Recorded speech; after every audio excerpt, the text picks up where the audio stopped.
NASCAR Sprint Cup Series headed to Virginia for a little short track action on the paperclip of Martinsville Speedway.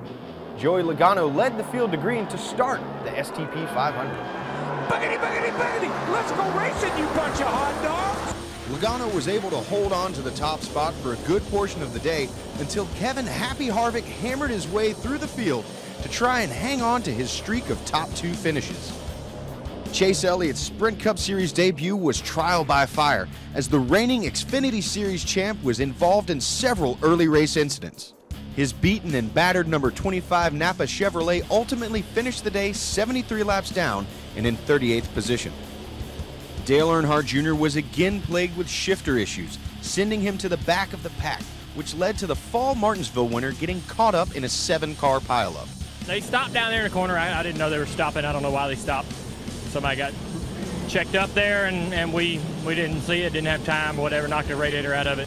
The 12th caution of the day came out on lap 285 as Regan Smith, who was filling in for Kyle Larson, spun in turn 4, sending several cars, including Trevor Bayne and Michael Annett, on a little off-road adventure. With 132 laps to go, Paul Menard tried to carry too much speed into turn 4 and spun out in front of Danica Patrick and Eric Almirola.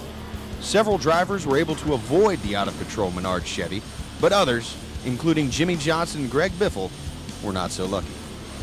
Virginia native Denny Hamlin had an up-and-down day, overcoming an uncontrolled tire penalty on pit road, but was in position when it counted, battling his way to the lead on lap 472 and holding off a challenge from Brad Keselowski to get his 5th grandfather clock, making him the 5th different winner of 2015.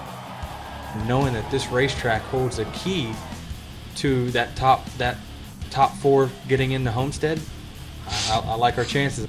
The win was the first of the year for Joe Gibbs Racing, ending an otherwise difficult week for the Gibbs family on a high note. For me, it was emotional and thinking about JD and all that he means to our team, and so it was a big week for us, but a great finish to a story there.